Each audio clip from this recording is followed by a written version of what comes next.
Magandang gabi sa inyo mga kasabong and welcome back ulit dito sa ating YouTube channel na Logis Sisiu Academy.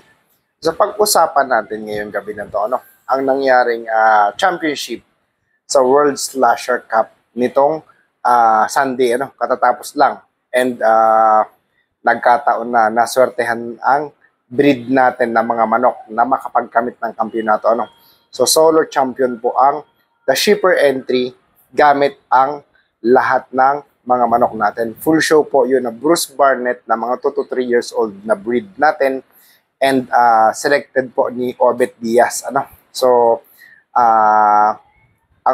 the shipper group na sina Sir Jojo Bacar, So, bumili sila sa atin ng 10 manok. Sabi ko, gusto ko talagang makatulong para umiscore. Pinadalhan ko sila ng 17 peraso, So, magkatulong kami ni Obet Diaz. Selected na mga very fine cocks yung mga pinadala namin. And pagdating sa kanila, talagang natuwa naman ang handler. Naging palagay kagad ang loob ng handler sa mga manok natin.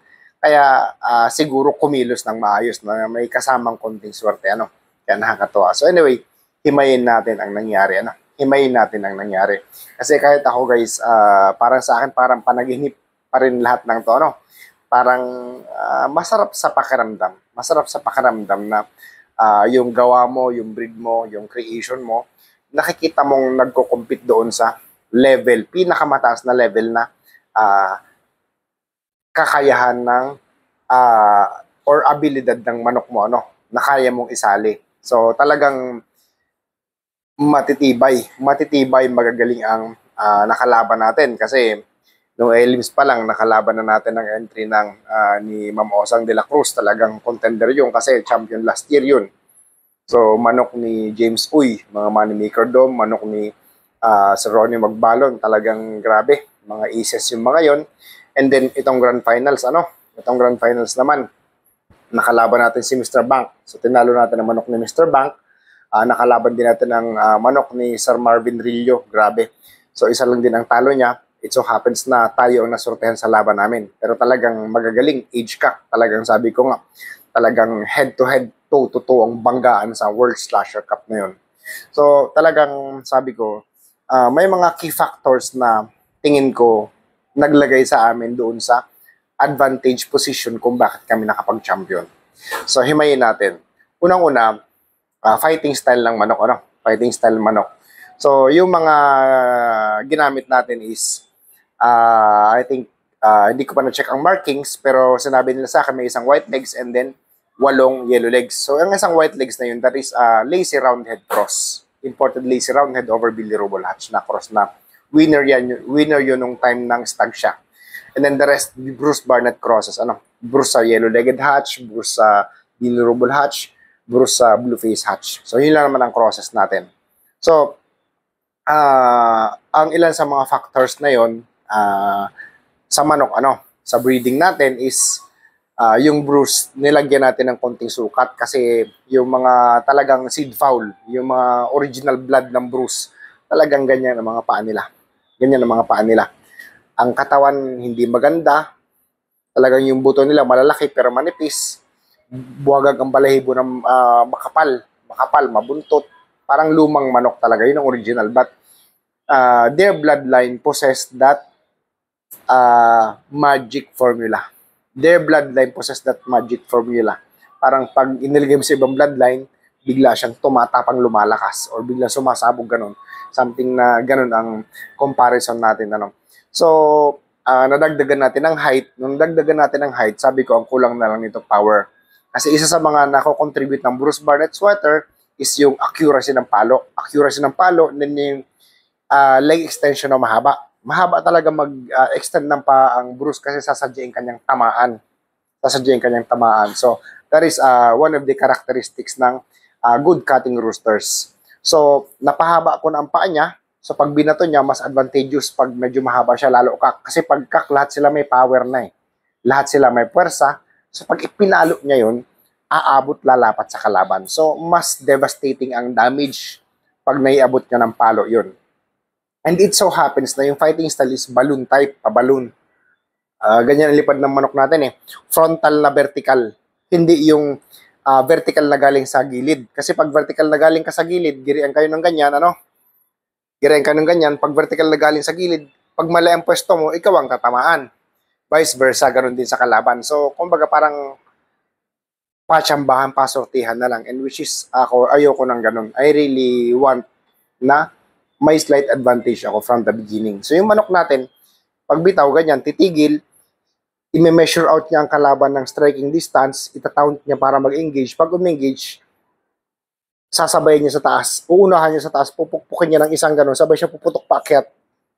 So, pag kontak ng paa, pag tama, kukuha siya ng buwelo, sabay akyat siya ng ganun or tatawid ng ganun. So, siya nagdidictate ng pacing or ng rhythm ng laro. So, ang kalaban, medyo hindi nila mahuli ang ganun. So, yun ang nagbigay sa atin ng advantage, bloodline-wise. Bloodline-wise.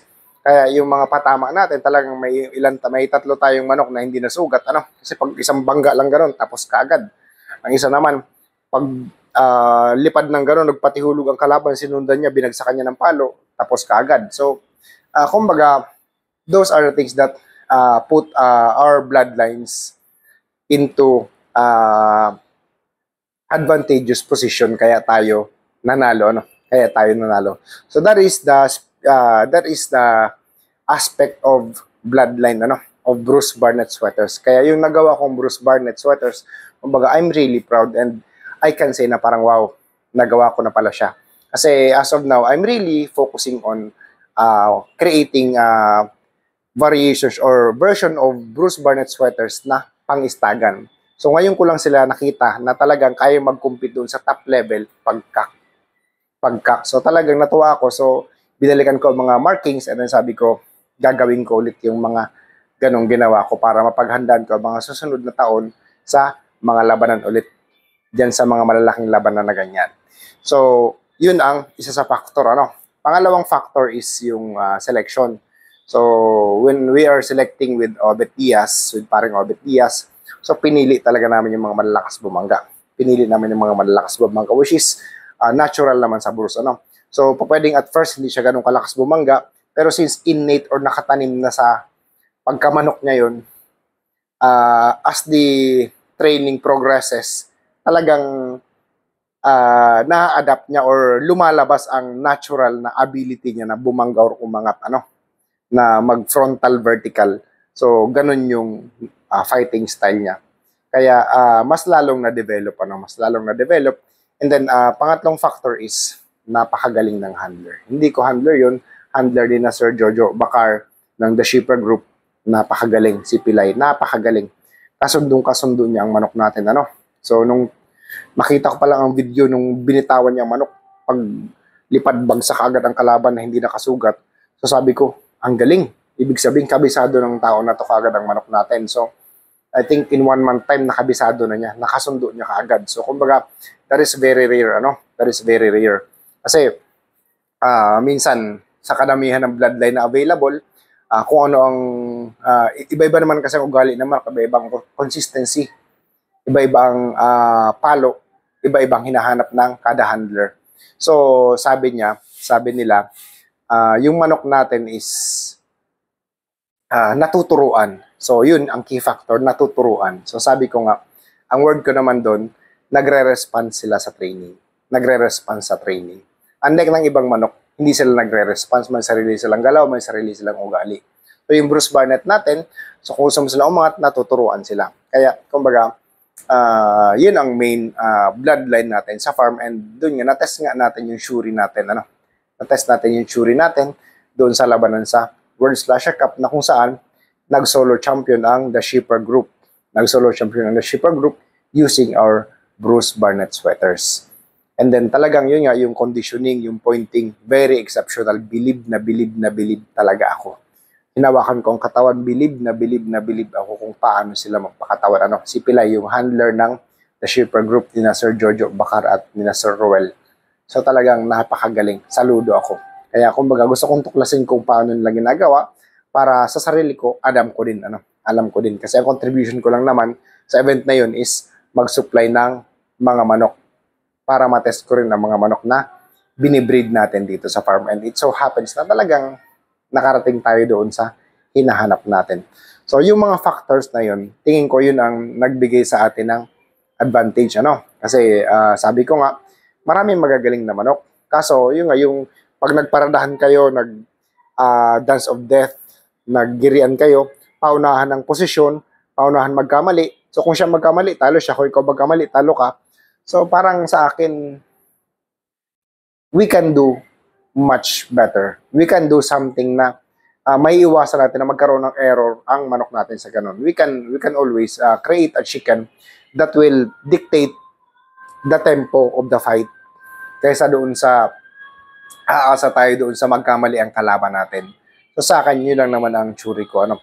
So since ganun ang typical or natural na ugali ng manok, and then nasundan ng training na ganun din, so ito ang naging resulta. Ano? Ito ang naging resulta. So talagang sa akin, I'm really thankful and I'm really thankful sa inyo guys sa suporta nyo sa atin, sa panalangin na sana makuha natin ng championship. Nagpapasalamat pa ako sa inyong lahat at ito, hawak na natin. So, at sa mga nagtatanong po sa mga bloodlines natin, sa ngayon po very limited ang available natin kasi konti lang naman talaga ako mag-breed ng mga Bruce Barnett sweaters. Ano, it so happens na katatapos lang ng expo ngayong January. So, halos iilan na lang ang natira. So, maliliit pa yung mga breeding natin. Kaya, kailangan palakihin muna kasi mas lalo ngayon na may pangalan na tayong pinoprotektahan, may record na tayong pinoprotektahan. Kailangan talagang ang ilalabas ko, top of the class na hindi ako mapapahiya sa mga kasama natin. Ano? Kasi sabi ko nga sa inyo, napakahirap po na i-breed ang mga inbred na Bruce Barnett sweaters. Nung nakaraan lang, pumatay ako ng 14 piraso.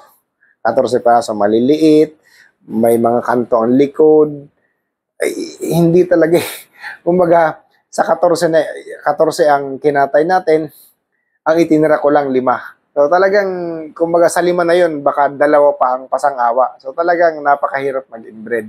Kaya nga, kumbaga, hindi rin basta-basta, no? Lalo ngayon, maglalabas tayo ng mga quality na breeding materials so that we can live up to the standards na hinahanap sa atin ng cocking public, ano. So yun lang naman ang masasabi natin. Maraming salamat sa inyong lahat. Congratulations po sa The Sheeperd Group. And talagang saludo po ako sa inyo. Napakagaling niyo maghanda. And sinamahan tayo ng sorte. Kaya talagang nakuha natin ang Solo World Slasher Cup Championship January 2025. Maraming salamat po sa inyong lahat sa pagsuporta. Asahan niyo po na mas pagbubutihin natin ang pagmamanok at paghihimay ng lahat ng kaalaman tungkol sa manok. Maraming salamat sa inyong lahat. Master Marcos ulit ito ng Team Logis.